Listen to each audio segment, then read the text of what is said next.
Salut Owen, Salut. merci d'être ici en direct de nos studios à Cube 3 pour cette journée de rentrée un peu officielle à laquelle tu participes et j'en suis très heureux en tant qu'advisor de Cube 3 notamment, mais aussi en tant que spectateur particulièrement aguerri de ce qui se passe dans l'écosystème crypto que tu connais particulièrement. C'est ce dont on va échanger pendant une vingtaine de minutes de manière plutôt informelle. Donc encore une fois, je suis très content que tu sois là à Angers. Tu as traversé toute la France pour venir, d'est en ouest, mais tu es là. C'était l'objectif. Je suis venu vous voir et depuis le temps, il fallait que je passe un peu plus de temps, donc me voilà. L'atmosphère, comment tu sens un petit peu cette énergie, les nouvelles startups qu'on a reçues il y a une semaine? On a reçu, tu l'avais suivi un petit peu, 130 Tout à candidatures. fait. On arrive à 15 boîtes à la fin. Bah, je Qu'est-ce pense que tu que c'est sens? la deuxième partie de journée où je vais pouvoir creuser un petit peu plus et être Ouais, encore plus, je dirais, précis sur cette réponse. Mais j'aime le sang frais. Ça fait toujours plaisir de voir des gens qui arrivent dans l'écosystème. Également avec un petit recul du oh, ils vont découvrir beaucoup de choses. Mais il y a également quelques profils qui étaient là et qui connaissent déjà bien ce marché ou qui ont déjà passé quelques années dedans. Donc je pense que c'est un équilibre assez intéressant parce qu'il y en a certains qui vont donner de l'information, d'autres qui vont en prendre. Et ça permet également de construire sans se mettre de barrière en mode ça, je sais que c'est pas faisable ici ou non. Et donc d'être très créatif, pardon. Donc non, je le sens bien. Quand tu parlais d'atmosphère, je pensais que tu allais parler de la météo. Et pour le coup, on a la même en Moselle. Mais c'est vrai que dès oui, qu'on c'est pas passe une les bonne journée. portes de la Redbox, tu l'appelles encore Redbox maintenant d'ailleurs? Ah, c'est le nom du bâtiment, du coup, effectivement, l'âme du bâtiment existe toujours, même si elle est de moins en moins rouge, parce que tu as vu, on gagne du noir de plus en plus sur la partie du C'est vrai. bâtiment. Mais en tout cas, ouais, on a quand même cette atmosphère, parce que tu l'as connu, la Redbox, à l'époque de Maxime. Maxime, qui est toujours pas très loin, parce qu'on bosse ensemble. Mais toi, tu l'as connu où c'était vraiment les équipes de Maxime. C'était de la même odeur, hein, de YouTube à l'entrepreneuriat. Donc tu as repris exactement la même fibre pour t'installer, hein. C'était important, effectivement, déjà parce que c'est un bâtiment qui, dans la création audiovisuelle, il y a des milliards de vues qui ont été faits là, donc c'est Ouais. trop bien. Et puis, effectivement, c'est construire des choses. Aujourd'hui, on construit des boîtes, demain, on continuera de construire du YouTube. Et c'est pour ça qu'on a réinstallé de A à Z dans ce studio, qu'on a totalement modifié visuellement pour en faire un studio de podcast internalisé et construire de plus en plus de choses. Mais effectivement, j'admets que l'atmosphère, en termes de pluie, est là, ce qui n'est pas le plus optimal, mais il fait chaud. La chaleur humaine est dans ce bâtiment. Et c'est ça qu'on adore. Voilà, pirouette terminée pour sauver la première ville de France où il fait bon vivre, ce qui n'est pas le cas pour Metz en termes de palmarès. On a Euh, une super belle gare. c'est vrai qu'elle est super ta gare. Non, non, mais c'est une très belle ville aussi. Mais vous n'êtes pas en haut du classement. Non, mais effectivement, cette dualité entre les startups qui sont très novatrices et très jeunes, des jeunes entrepreneurs, et puis des entrepreneurs un peu plus aguerris. D'ailleurs, il y en a il y a une boîte, Venalabs, qui travaillait dans tes équipes. Tout à Avec fait. Marvin, qui travaillait sur Descon, si je dis pas de Bah, bêtises. c'est la première raison de départ chez nous, hein. C'est des gens qui partent pour créer leur projet Ouais. crypto. Et généralement, soit on les accompagne, soit on investit derrière, soit on les connecte. Mais c'est la première raison, enfin, peut-être pas la première, parce que maintenant on commence à avoir vraiment beaucoup de monde. Mais on a beaucoup de gens qui nous quittent parce qu'ils ont leur idée et qui veulent porter quelque chose. Et la plupart du temps, quand il n'y avait aucune autre raison de leur départ, on est derrière et on les accompagne, quoi. Ouais, et c'est ça qui est super intéressant, justement, sur les différentes thématiques. Marvin, que du coup, tu as connu dans tes équipes qui travaillent dans l'apprentissage, le learning gamifié. On a du stockage décentralisé, Ouais. on a de la tokenisation, on a du RWA, on a 1 million de trucs. En vrai, 15, mais 5 grosses thématiques qui se dégagent que tu as pu croiser tout à l'heure. Qu'est-ce que ton côté entrepreneur à toi, qu'est-ce que tu regardes un peu plus que les autres en termes de thématiques? Qu'est-ce qui te passionne aujourd'hui plus que les autres dans ces différentes thématiques qu'on traite à Cube 3? RWA, pour moi, il y a un truc incroyable, mais ça me fait peur parce que c'est les barrières en fait qui me font peur. C'est pas le sujet, il y a pas de doute. Ok. RWA, c'est la next step, en tout cas en partie. C'est une demande certaine, c'est très intéressant. Maintenant, ça va être OK, le RWA en France avec ce cadre. Elle est là la question, hein. C'est pas une question de est-ce que le produit va réussir ou pas. C'est est-ce qu'ils vont réussir en respectant tout ça à le mettre entre les mains du client. Pour moi, c'est ça la vraie grosse question. L'éducation, c'est vraiment très intéressant. Je pense qu'il y a quelque chose à faire. La question, ça va être comment? Ouais. Parce que oui, il y aura un truc. Je pense qu'il y aura un jour le fameux, enfin très clairement, c'est bien parce que c'est Learnify, je crois qu'il l'utilise comme ça, qui dit c'est le Duolingo de la crypto Ouais, tout à pour fait. apprendre. Il y aura un Duolingo de la crypto. Maintenant, est-ce que c'est eux? Ou est-ce que ça va être un Venalabs? Ou est-ce qu'au contraire, ils vont faire des partenariats et adresser deux segments différents du Ouais. truc? Pour moi, il y a quelque chose à faire. Et tu peux même être rémunéré du coup en apprenant dans la crypto, parce que les airdrops, parce que l'écosystème se veut comme ça. Ça me plaît, c'est excitant, il y a un vrai truc et ça peut devenir un jeu. À partir du moment où ça peut devenir un jeu, ça peut se vendre facilement. Il y a vraiment quelque chose qui me plaît. Un petit aspect réglementaire avec la loi Sorare, on peut l'appeler comme ça ici, je pense, On peut l'appeler comme ça, effectivement, ici. qui fait qu'on va peut-être avoir de la gamification financière qui va demander une certaine couche de régulation, mais il n'y a pas de doute sur le fait qu'il y ait quelque chose. C'est les deux segments, mais c'est aussi les deux que je connais le plus, moi, du coup. Donc, par exemple, le stockage décentralisé, Moi, je connaissais bien un projet qui s'appelle Aleph. Oui. On est opérateur dessus avec Meria. Ça nous plaît vraiment beaucoup. Donc, je suis sensible à la thématique, mais je connais pas suffisamment les projets que vous couvez pour pouvoir dire s'il y a du potentiel. Ça fait justement partie des deux trois check-up que je vais avoir en deuxième partie d'après-midi. Exactement, et tu pourras les rencontrer et tu verras, ils sont tous passionnants parce que c'est aussi les entrepreneurs sur lesquels on a misé et aussi bien évidemment les projets, mais tu sais, le prisme que tu partages aussi qui est l'humain avant le projet. Et puis il y a aussi pas mal de projets que tu avais, notamment un que tu as rencontré il y a quelques mois, qui était incubé chez nous en saison 1, qui est accéléré, qui travaille dans les obsèques Oui, tout à fait. décentralisées, essayer de mettre un petit peu Memory de. Connect. Voilà, exactement, avec Julien, pour essayer de mettre voilà, un peu plus de transparence dans ce monde un peu difficile et tout ça pour incarner un peu aussi toute une partie des cubeurs qu'on a cette année, c'est-à-dire des gens qui utilisent le Web3 sans en faire l'apologie, Ouais. comme on utilise TCP/IP pour se connecter sur Internet. On prend souvent, toi et moi, cette même image. Donc, c'est intéressant de voir que ça y est, on a passé la step de s'adresser à la simple communauté Web3 qui est celle qu'on connaît et Non, d'aller adresser le clairement. grand public. Ouais, on arrive à aller jusqu'à l'usage. Mais moi, en plus, surtout, la problématique de Memory Connect, dans l'idée, c'est quelque chose qui m'avait plu. Avec les premiers soutiens sur Ternoa à l'époque qui voulaient faire sa capsule, ce genre de choses. Comme tout, la vraie question, c'est comment est-ce que tu vas jusqu'à livrer le produit Ouais, et comment est-ce que ensuite, est-ce qu'aujourd'hui, il y a une vraie demande blockchain et c'est toujours pareil. Est-ce que les gens sont intéressés parce qu'il y a de la blockchain derrière ou est-ce qu'il y a un vrai besoin et la blockchain permet d'y répondre. voilà. Mais on commence maintenant à avoir des usages en fait parce que ça suffit plus juste d'être dans la blockchain en fait. C'est ça. En 2017, ça suffisait au bon Ouais. moment, au bon endroit. Tu étais dans la blockchain et ça marchait. Maintenant, tu dois commencer à dire, OK, quel est mon usage et c'est quoi la valeur que je crée derrière. Aujourd'hui, effectivement, par exemple, quand tu drops, je suis dans l'IA, tu arrives à lever de l'argent aujourd'hui avec Tout à ça. fait. Maintenant, la blockchain, ça s'est épuisé. Et donc, il faut vraiment des cas d'usage. Et justement, bon, l'écosystème, ça fait un paquet d'années qu'on le connaît. Toi, tu le connais plutôt de l'aspect plateforme. Nous, plutôt de l'aspect média, plutôt de l'aspect, du coup, accompagnement de start-up et ainsi de suite. Quand on merge généralement nos discussions, on arrive toujours à quelque chose d'intéressant. Aujourd'hui, on enregistre ce podcast, on est fin septembre. Il sortira dans les prochaines semaines. Comment tu as te comment tu vois ce marché qui a évolué du coup depuis, le début de Just Mining, puis de Meria, et aujourd'hui avec l'arrivée des institutionnels, aujourd'hui avec cette petite musique qui commence à arriver aussi de est-ce que le marché va reprendre? Pas de boule de cristal sur les prix, c'est pas ça qui m'intéresse, mais comment tu vois l'énergie? Comment il s'est transformé pour arriver à ce qu'il y a aujourd'hui et quelle forme peut-il prendre demain pour toi? Et après je te donnerai mon avis. Le premier point, c'est que sur tous les projets, toutes les initiatives, il y a ce truc du est-ce que je suis régulé ou est-ce que je vais l'être. Et Ouais, tout le monde l'anticipe maintenant. tout à fait. Parce que c'est un truc qui va t'arriver, tu dois être capable de le passer ou il va te tuer. Le deuxième point, c'est que ça y est, c'est le point qu'on vient à peine de dénoncer, hein, le fait que tu peux plus juste être dans la blockchain. Ça ne suffit plus. Donc tu vas devoir aller créer ta valeur et des fois même avoir ton marché et la blockchain la rendre presque invisible si tu veux que ça marche vraiment. Donc c'est de l'entrepreneuriat pur et dur et pas tout le temps de l'entrepreneuriat blockchain, même si tu as de la blockchain derrière. Le troisième point, c'est que tu as toujours des tendances, parce que c'est notre marché. Tu as toujours en ce moment, c'est ça qui fait lever. En ce moment, c'est ça que tu dois dire. En ce moment, c'est les métriques que les VC veulent voir. Ouais. Donc, c'est également ça qui existe. Et tu as cette réalité crypto que tout le monde attend un cycle. J'ai pas vu un entrepreneur aussi haut placé, même un gros exchange, qui te dit pas ouais, mais de toute façon, là, on est quelques mois après le halving, il va y avoir un bull run. Oui, Il va y avoir un cycle. Moi, les vraies questions que je pose, c'est est-ce que c'est un cycle pour Bitcoin ou pour tous les coins, comme on a connu? Parce que maintenant, Bitcoin est encore plus différent du reste, de par les ETF, de par. Bref, on le voit même avec Ether. Hein, Bitcoin, ça se décorrèle de fou, ouais. voilà. C'est ce qui se passait quand même avant que le marché entier en profite. Mais voilà, tu vois, c'est ça ce truc, cette prophétie auto-réalisatrice qui fait que tout le monde l'attend et ça peut suffire à le voir arriver. En attendant, tu as aussi ce goulot d'étranglement de tout le monde qui va lancer son token, mais qui attend, parce que c'est pas le bon moment. Du coup, si c'est le bon moment et que tout le monde se lance, bah, tu dilues le bon moment, tu mets de l'eau dans du vin. Donc, je regarde tout ça, c'est vraiment curieux.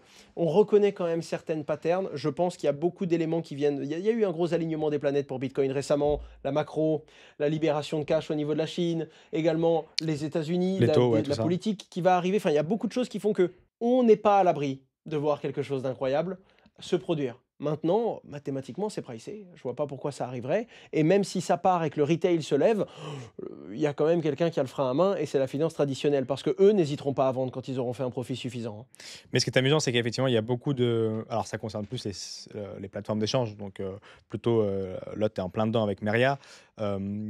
Les plateformes d'échange se positionnent aujourd'hui pour aller capturer la valeur dans les 3 à 4 prochains mois, Ouais. qui leur servira à tenir 4 ans, c'est-à-dire pendant tout un bear market. C'est un écosystème il y en a pas 36 qui fonctionnent comme ça, où tu te dis: «OK, là, pendant 3-4 mois, il va falloir que, je chope le plus de valeur possible, parce que si on reste, même si tous les cycles sont différents sur quelque chose, ou pendant 3 ans, il faut pas dépenser beaucoup. Si on se rate là, c'est fini». Alors attends, attends, attends, attends, attends.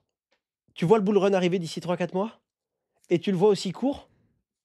C'est la théorie de tu parlais des directeurs de Ah plateforme oui, de mais là, licence, ouais. mais tu vois, c'est exactement ce que je te dis. Tu vois, on n'a pas besoin de se consulter, on est tous d'accord. C'est-à-dire que j'ai vu des bonhommes, ils parlent même pas français, on échange entre nous, on est d'accord sur oui, avec ce qui arrive. Comment ça, ce qui arrive? C'est quoi? On dirait que c'est le Winter is coming de Game Ouais, of mais Thrones. alors Mais pourquoi? personne n'en parle, on sait pas du tout ce que c'est, mais ça va le faire. Ça va le faire, mais peut-être que tu as raison, c'est pour auto-réalisateur, mais c'est auto-réalisateur aussi parce qu'il y a beaucoup de boîtes qui, d'ici 6 mois, si ça ne part pas, c'est tapis. Mais c'est exactement On ça. est Et d'accord. du coup, c'est d'autant plus fort parce que c'est plus que de la conviction, c'est de la nécessité. Oui. Et du coup, tu peux également avoir une espèce de jeu de marché où, eh ben là, tu laisses un peu durer, tu as des projets qui meurent, tu as moins d'eau qui va être mis dans le vin, et là, ça part encore plus fort. Et là, tu es frustré, tu avais non seulement le bon pari, mais tu n'avais pas le bon tempo.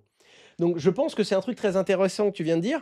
Et deuxième chose, c'est dans les premières boîtes au monde en bourse, Coinbase, Ouais. où tu vois en regardant le bilan que c'est prévu. Oui, Leur budget, c'est clair. leur acquisition et la rétractation due. Et après, tu as cette punition française du toi, un CDI, c'est un CDI, c'est 4 ans, hein. Ouais, Tu vas te le ouais. garder sur tout le cycle, alors que eux, les boîtes aux États-Unis, Ça dégage. ils vont recruter maintenant, ils font un bull run, ils licencient tout le monde. Et du coup, bah, c'est le voilier qui rentre et qui sort sa voile, quoi, tout simplement, pour avoir une chance de faire une nouvelle course.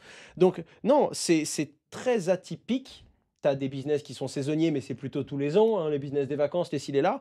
Un business saisonnier de la finance, waouh! Tu vois, c'est vraiment un truc où. Ah ouais, c'est tu sors 4 mois et tu rentres, 3 ans, quoi. Voilà, en attendant, c'était vrai jusqu'à présent, même si les performances passées ne préjugent pas des performances futures. Ceci n'est pas un conseil en investissement. Mais les Investir cycles comporte ont des risques de perte partielle ou totale de capital, mais, mais les cycles ont changé, il y a les mais les cycles ont institutionnels, ils l'avaient changé déjà et fait en on l'attend quand même. 2017. Mais c'est ça, Oui, mais c'est ça le problème. c'est triste, C'est mais c'est ça. schizophrénique. Je pense qu'il faut y croire. Je pense que ça doit également te motiver. Tu dois également avoir la peur au ventre pour apprendre à faire avancer ton bateau sans vent.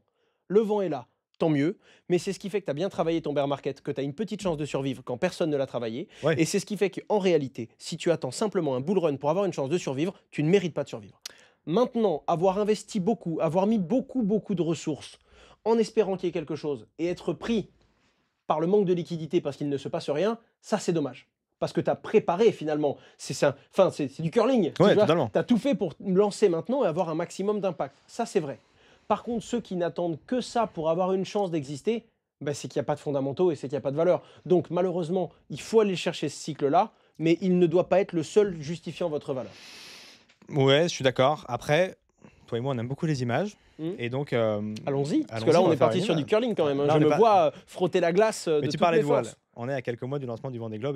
Ok. Le Vendée Globe, c'est au Sable d'Olonne. Le Vendée Globe, c'est tour du monde, sans escale et sans assistance. Donc c'est que le mec, il est tout seul. Ouais. Le mec, il a la voile, il a pas de moteur. Il y en a Ok, qui ont on est essayé, sur un ils ont été entrepreneur du disqualifiés. coup là. Voilà, On est sur un clairement, j'ai entrepreneur. le parallèle, je tiens. Et du coup, je suis d'accord avec toi. C'est-à-dire qu'effectivement, le mec, il faut quand même qu'il ait une certaine valeur, une certaine conviction pour continuer de faire le tour du monde, passer tous les détroits, avoir les grosses vagues accélérates et finir par passer de nouveau la ligne d'arrivée au Sable d'Olonne quelques mois plus tard. Mais il faut quand même qu'il ait fait ses cargaisons pour avoir de quoi bouffer. Ça veut Ouais. dire que au bout d'un moment, même s'il a de la valeur et qu'il dérive et qu'il n'arrive pas à revenir au Sable d'Olonne pour revoir sa famille et refaire sa cargaison pour les 4 ans suivantes, au bout d'un moment, il s'essouffle. Donc, la raison d'être de cet écosystème, c'est quand même d'aller capter de la valeur. Et aujourd'hui, puisque les usages ne sont pas assez nombreux sur de la valeur off-chain, Mm. avec les RWA, il faut quand même qu'on ait ce coup de pied au cul pour pouvoir recruter, innover et continuer. Tout à fait. Et sinon, tu t'achètes du temps. C'est ce que je disais tout Ah à l'heure, oui, hein, ça, toutes si tes c'est juste erreurs. ça, Voilà. oui, tout à fait. Et techniquement, même si le marché, il n'y a pas de run, c'est ça, moi je te parle d'une hausse fulgurante ou d'une baisse, mais en vrai, même s'il n'y a pas de hausse fulgurante, de haute fulgurante, pardon, tu vas avoir à un moment donné un soutien du marché, quelques vagues, quelques opportunités, tu auras quelques vagues, ça c'est une certitude. Tu n'auras pas un plat et tu seras... Enfin, t'es pas sur le lac Léman non plus, tu vois ce que je veux dire? Ouais, À un totalement. moment, tu vas quand même avoir de quoi te pousser. Et je pense que si jamais ce qu'il te faut, c'est juste un petit peu plus de chance de pousser ton navire, eh bien, à ce moment-là, tu vas devoir aller choisir des investisseurs, tu vas devoir sponsoriser une partie des revenus de ta course, et tu vas devoir, si c'est pas de l'argent que tu perds, c'est du capital, t'as pas le choix. Et puis après, il faut y croire aussi, enfin, c'est pas pour rien qu'un navire qu'on conduit seul s'appelle un optimiste, ça je pense qu'on l'a déjà positionné, et je pense que l'entrepreneur, il doit être dans cet état d'esprit aussi. Très fort. Si on regarde justement un petit peu sur les différentes thématiques dont on a parlé et ce qui marche bien, mais juste avant, je vais faire quand même une parenthèse, c'est que dans ces thématiques qui montent, dans les enjeux que toi tu vois côté plateforme, qu'on peut voir côté média, qu'on peut voir aujourd'hui dans une atmosphère où les gens, ils build et tu sens qu'il y a de l'énergie. C'est que cette petite musique dont on parlait tout à l'heure, où tu as un peu plus de lecteurs sur les médias, tu as un peu plus de fees qui est pris sur les blockchains, tu as un peu plus de gens qui se connectent et qui font des KYC chez toi. Ouais. Ça, c'est quand même un indicateur de bull run. On l'a entendu en début d'année, on l'a vu, on l'a reperdu. Ouais, mais c'est ça le problème en Ça fait. revient gentiment C'est et un les inflows indicateur. des bitcoins qui sont achetés par les ETF aujourd'hui Ah mais mieux que ça, les mineurs. et les mineurs aussi, Les bien sûr, et mineurs la qui Schreid vendaient parce et qu'ils tout n'avaient pas le ça, oui, choix bien depuis sûr. le halving, finito, ça y est, Voilà. ça repart. Ouais, carrément. Non, il y a ces symboles-là, ils y sont. Pareil, mes contenus sur le minage, c'est le premier truc qui crame du particulier. Ça excite le particulier. Ça. Ah, une machine, on la branche, elle nous rapporte de l'argent. Tous mes contenus, le short que j'ai le plus vu, la vidéo que j'ai, tous mes contenus sur le minage, ça remonte. Comme en 2017 et comme en 2021. Après, voilà, Non, effectivement, je suis c'est d'accord, mais c'est comme tout, c'est comme tout. De toute façon, tu finis par voir ce que tu as envie de voir. Je préfère partir du fait, dans ma configuration d'entrepreneur, parce que ça fait déjà 2 cycles que je me prends, qu'il n'y aura pas de cycle. C'est la voilà, meilleure alors, configuration effectivement, possible. ça, on est d'accord. Voilà, quoi qu'il arrive, parce que c'est ce C'est qui du te met la bonus. boule au ventre, Ouais, ouais. c'est ce qui te fait travailler mieux, et c'est ce qui te fait pas faire de décisions bêtes non plus. À côté de ça, maintenant, on a imaginé le pire. S'il n'y a pas de cycle, qu'est-ce qui se passe? Plan A, plan B, plan C, plan D.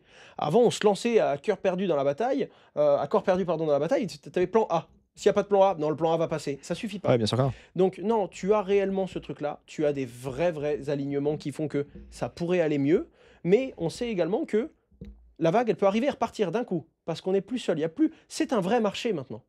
Tu as de l'institution, tu as du particulier, tu as une accessibilité par les entreprises, tu as peut-être la Chine qui va réouvrir, et là ce serait positif, mais Ouais. tu commences à avoir différents blocs, tu n'as pas seulement que l'Europe, tu as également les États-Unis, enfin, tu as différentes choses qui font que, ben, on peut dire ce qu'on veut, les élections américaines vont être très regardées, le début du mois de novembre sera très important. Tu as différents catalyseurs ou au contraire freins qui peuvent arriver. Il faut composer avec tout ça et pas simplement avec le calendrier Bitcoin qui a été donné. Maintenant, une fois que ça s'est posé, évidemment que tout le monde attend la tendance et que personne ne veut s'installer dans un marché qu'on croit mort. On veut être porté par son marché. Tous ceux qui se lancent dans l'IA, c'est pas juste parce qu'ils aiment l'intelligence artificielle. Le nombre d'entrepreneurs dans l'IA depuis que ChatGPT a changé la donne. On va pas me dire qu'ils sont tous arrivés d'un coup par une passion soudaine. Non, la passion, c'est les capitaux. Quand il y a du financement, on peut innover. Avec ce financement, on peut essayer. Et en essayant, quelques-uns finissent par trouver quelque chose qui crée réellement de la valeur et qui va changer le quotidien. Ouais, exactement. Et c'est pour ça que justement, parenthèse sur quand tu as toi démarré avec Just Mining ou tu as profité des cycles pour ensuite pivoter et ne plus faire que du mining, Tout à fait. tu es passé par la réglementation. On s'est croisés dans les mêmes bureaux sur différentes réglementations, particulièrement sur la loi influenceur. Ouais. Et aujourd'hui, on le voit bien avec nos startups. Et ça a été là aussi, dans la cérémonie de mai dernier, un gros truc qui a changé par rapport aux années passées, où finalement, s'il y a un mec qui a une bonne idée, mais on sait que c'est 500 000 euros par an pour avoir Mika, ça sera trop compliqué sur cette thématique où il y a trop de concus, ben, malheureusement, on passe à autre chose, en tout cas sur le territoire Oh oui, le européen. fire, ouais, c'est ça. Voilà, c'est totalement la distinction qu'on avait avec les différentes saisons dernières. Mais justement, cette innovation-là, tu as pu grinder du cash et de la compréhension pour faire des nouvelles choses avec Meria, notamment du stacking, mais plein Tout à d'autres fait. choses. Qu'est-ce qui, pareil, là, entre le cycle dernier et ce cycle-là, a totalement changé dans ta boîte Meria et dans la manière dont les équipes ont été recrutées? À l'époque, on devait tout simplement regarder ce qui se faisait dans le marché et livrer le plus vite possible. Maintenant, ça commence à livrer le mieux possible. Avant, c'était comment s'adresser au marché. Maintenant, c'est comment anticiper les besoins des institutions qui, elles, vont s'adresser au marché. C'est plus le même métier. Après, c'est peut-être aussi une question de taille et je ne saurais pas te répondre parce que je suis dedans. Donc, je vais te donner une réponse qui est un petit peu biaisée. Je ne sais pas, est-ce que c'est parce qu'on est beaucoup plus gros et beaucoup plus structuré que, je pense, plus stratégique, plus long terme et plus gros volume? Alors qu'avant, j'étais là en mode, bon, Madame Michu, il lui faut quoi demain? Ouais, mais c'est pas aussi simple que ça. Déjà parce que le process est plus long. Ensuite, parce que je stigmatisais les entreprises verticalisées. On a dû verticaliser nos process, nos méthodes de décision pour pouvoir avoir notre comité produit qui ensuite proposait ça, la conformité qui vient valider. Puis ensuite, est-ce qu'on est capable de gérer ses fonds de façon ségrégée, de façon également à exécuter une responsabilité financière sur la sécurité, la multisig, pour finalement se dire, OK, cet actif, on peut le mettre entre les mains d'un particulier. Ok. Tu vois, donc ce qui est très dur pour moi, c'est te répondre d'un point de vue marché ou te répondre d'un point de vue de ce que j'ai vécu. C'est délicat et c'est pas la même chose parce que maintenant, je me rends compte également que naviguer avec une boîte où on est juste sur Meria, on doit être un peu moins d'une cinquantaine. On gère un certain volume financier aussi, donc ce sont des risques, c'est une responsabilité et naturellement, on répond à des process qui sont, enfin, je vais même le dire en quelques mots, mais on n'est pas simplement ça d'enregistrer. On a eu notre audit, on a vécu les moments où on vient vérifier ce qui a été posé sur la table aussi. Donc, c'est pas pareil de traverser ça. Et surtout, on s'est conformé pour demander l'agrément. Étant donné qu'on est arrivé au moment de Mika, on est rentré en lice dans ça, si tu veux. Enfin, Ouais, on ouais, bien est... sûr. Et c'est pas du tout la même chose. Hein. Tu as tes audits techniques, tu as tes audits de conformité, enfin, tu as tout, des choses que tu dois toi-même faire et c'est pas du tout le même niveau d'exigence. L'enregistrement PSAN était une formalité. Tout à fait. L'agrément ne l'est pas du tout et je ne me rendais pas compte ni dans les ressources, tout ça. Donc, on ne fonctionne plus pareil également parce que en vrai, on était le grand dans la cour des petits, on essaye d'être le petit dans la cour des grands, on l'est devenu et là, on a compris ce que c'était vraiment. Donc très modestement, on arrête de regarder le marché français uniquement, on regarde le marché européen et le marché international sur la côté DeFi. Mmh. On est petit. On est petit, on va chercher maintenant le milliard d'AUM, ça va être le prochain objectif, ça va être donc c'est plus du tout le même jeu et je ne saurais pas te dire si je commence à penser différemment parce que c'est nos objectifs qui changent ou si c'est simplement le marché a évolué. Je ne pense pas. Je pense qu'il a évolué certes, mais qu'on commence surtout à penser différemment, en tout cas avec Meria sur nos objectifs d'infrastructure. Et passer de, du petit des grands et des grands aux petits, alors ça te fait pas peur, je sais que ça te fait pas peur, mais ça t'excite toujours autant? Tu as la même excitation? Ouais. Oui, après tu te rends compte que c'est pas les mêmes codes. C'est pas simplement avant c'était facile, maintenant c'est dur. C'est pas pareil. C'est pas la même façon de discuter. Je dois pas mettre mes efforts sur la même chose. Tu fais plus du commercial opérationnel, tu dois commencer à faire du stratégique. Tu dois commencer à faire des partenariats à long terme, à essayer de comprendre les intérêts des uns des autres. Ça devient des deals beaucoup plus complexes et des cycles beaucoup plus longs si tu veux faire des grosses OP. Ouais. Alors que le particulier, c'est très simple. Tu as un besoin, je te livre, est-ce que ça te plaît? Oui, non, point. C'est simple. Meria, c'est une plateforme qui, entre guillemets, distribue un produit. OK, jusque-là, très simple. On a notre service de gestion de portefeuille où, pour le coup, on fait de la gestion sur des actifs et donc c'est carrément la distribution. Tu veux même pas gérer ton compte. Tu veux même pas aller sur meria.com, tu veux que quelqu'un le gère pour toi. C'est encore un autre Ouais. métier. Et tu as encore le métier final qui est ah, mais moi, je suis même pas intéressé par Meria, même pas intéressé par votre gestion de portefeuille. Moi, je veux juste vos validateurs. Je veux un bouton pour que tous mes utilisateurs puissent staker. B2B2C. Ah, ben moi, j'aimerais un jour savoir si vous faites de la custody. Parce que moi, j'ai mon propre fonds, mais je veux faire la custody chez Meria. Ah, mais moi, ce que j'aimerais, c'est pas les validateurs. Je veux des sequencers. Parce qu'en fait, j'ai un layer 2 et ce que je voudrais, c'est la gouvernance. Moi, je voudrais des RPC pour envoyer des transactions on-chain. Et là, tu OK. te rends compte de ton vrai métier. Meria, c'est un distributeur. Notre vrai métier à Meria, c'est de faire de l'infrastructure et d'avoir un métier dans la blockchain. On a les mains dans la tech et c'est ce qui fait que la moitié de nos effectifs, un peu plus même, sont soit tech, soit conformité. Et alors justement, on a connu l'écosystème où un mec, grosso modo, c'est comme ça que je le symbolise toujours, en quel but peut révolutionner le monde, faire Ouais. un truc à 100 millions d'euros et puis personne ne viendra le chercher. Maintenant, et c'est ce qu'on apprend un peu à nos startups, c'est que même si avant d'avoir 1000 balles, il faut que tu mettes des milliers d'euros dans la conformité. Donc c'est pas du tout la même industrie. Hem, Est-ce que tu trouves ça dommage ou est-ce que c'est le sens de l'histoire pour justement continuer d'exister? C'est dommage, mais c'est le sens de l'histoire. Je pense. Parce que tu ne peux pas. Alors, est-ce que ça aurait dû arriver aussi vite en France? Non. Et Ouais, puis, en tant qu'entrepreneur, je voudrais toujours un cadre flexible pour que tout le monde puisse créer. Mais quand tu as un cadre flexible, tu en as aussi des qui abusent. C'est vrai. Enfin, c'est Dijon qui est relativement connu en France pour voir naître des pépites du genre. Non. Ce que je veux dire, c'est que je n'ai pas envie de juger ça parce que je ne suis pas capable de le faire. Je déplore un peu le fait que si l'entrepreneur que j'étais il y a 7 ans commençait aujourd'hui, il n'aurait aucune chance. ouais, C'est vrai. OK. Maintenant, est-ce qu'il y a toujours des pépites et des segments qui peuvent te permettre de te mettre rapidement sur un segment avant la régulation et encore aujourd'hui dans la blockchain faire une folie? Oui. Plus rare, mais va chercher de l'or aujourd'hui. C'est plus rare qu'au début. C'est normal aussi. Ouais, bien sûr. Ça fait partie du jeu. La deuxième chose, c'est est-ce que de toutes les entités, notamment du gouvernement, le régulateur, c'est le pire? Pas du tout. Là, je dois l'avouer, il y a des trucs où il y a des choses qui sont très dures parce que c'est la loi, c'est une application qui est sèche. Au niveau audit, au niveau ne serait-ce que de la Banque de France, finalement, qui est l'auditeur derrière l'AMF, il y a une vraie volonté de comprendre et il y a une vraie volonté d'essayer de laisser innover. Le but n'est pas de tuer. Je vais même te dire mieux, quand tu travailles autant sur un cadre, tu veux que des gens l'utilisent. C'est très simple. Donc, je dois le reconnaître, moi qui me plains souvent beaucoup, c'est quelque chose qui m'a plu et j'ai eu quand même ces poignées de main où tu as des gens qui disent essayez de faire les choses bien, continuez à le faire bien, faites-le avec beaucoup de vertu et beaucoup de rigueur. Ça peut te donner envie de construire. Maintenant, si c'est sur un segment qui est déjà régulé, tu vas devoir commencer par vendre beaucoup plus de fonds et donc avoir beaucoup plus de compétences, d'assises et un projet bien mieux ficelé. La différence que je déplore, c'est pas juste le jeune entrepreneur que j'étais, c'est le fait que j'étais un jeune entrepreneur immature qui a eu le temps de mûrir. Aujourd'hui, celui-là, il a plus le temps. Ouais, c'est celui qui Voilà. effectivement, il doit aller sur d'autres secteurs, il doit partir de France et ensuite se réadresser au marché français, avec quelques bidons, d'euros en plus dans les caisses pour affronter cette réglementation. On est en 2035, un peu de prospection. Alors pas sur les prix parce que je m'en fiche et puis, on n'en sait rien. Mais, ton Web3 de 2030, il ressemble à quoi? Est-ce que effectivement, encore une fois, c'est notre truc de TCP/IP, il est parti sur nos téléphones, on n'en sait rien, on l'utilise. Il est partout avec les comptes abstraction, on n'en sait rien, on l'utilise, on n'a plus nos 12-24 Ouais, c'est mots et ça, tout, je c'est pense ça? aussi. C'est devenu évident, donc c'est devenu transparent. Il y a quelques grosses entreprises qui fournissent tout, Ouais, évidemment. tu dedans ou pas? Heu, je sais pas. Est-ce que je suis dedans? Est-ce que l'une des sociétés que j'ai créées est dedans avec ou sans moi? Je sais pas. Le truc, c'est qu'on a mis tellement de billes dans tellement de choses, on a tellement essayé de construire. J'espère que je serai un peu dedans, au moins dans l'âme, parce que je croise aujourd'hui des gens qui sont bien plus pertinents que moi et qui osent me dire: «J'ai découvert la crypto sur ta chaîne». Ouais, À partir de là, je pense que j'ai joué ma bille. Je pense qu'on s'est et puis là, je peux dire on, hein, on s'est battu sur quelques combats qui étaient bien plus larges que nos intérêts personnels. ouais. Un petit peu trop, un peu fatigant parfois. J'ose espérer que j'aurais laissé une petite balafre quelque part et qu'il y a quelques personnes qui diront et qui feront eux des choses très grandes avec ou sans moi. Il y avait d'un peu d'Asher, il y avait un peu de Wayne, il y avait quelques valeurs qu'on m'a transmises et qui partaient peut-être de cette chaîne YouTube, de ce jeune un petit peu insouciant quand il a commencé, ou de cet entrepreneur qui a continué à accompagner son mouvement. C'est le but en tout cas. Et c'est vrai que du coup, ça a encore plus de sens pour toi d'être, dans cette, red box parce que tu as aussi, c'est vrai, démarré sur YouTube avec la chaîne avant que ça soit un de tes abonnés qui te suggère de faire une entreprise. C'était ça Tout la à fait, genèse, hein? c'était ça, c'était une machine, ça rapporte de l'argent, pourquoi tu les vends pas? Enfin, En gros, très, c'était très ça? Ouais. vulgarisé, mais OK, bah, je vais le faire. Je vais vous montrer que c'est rentable, je vais le faire.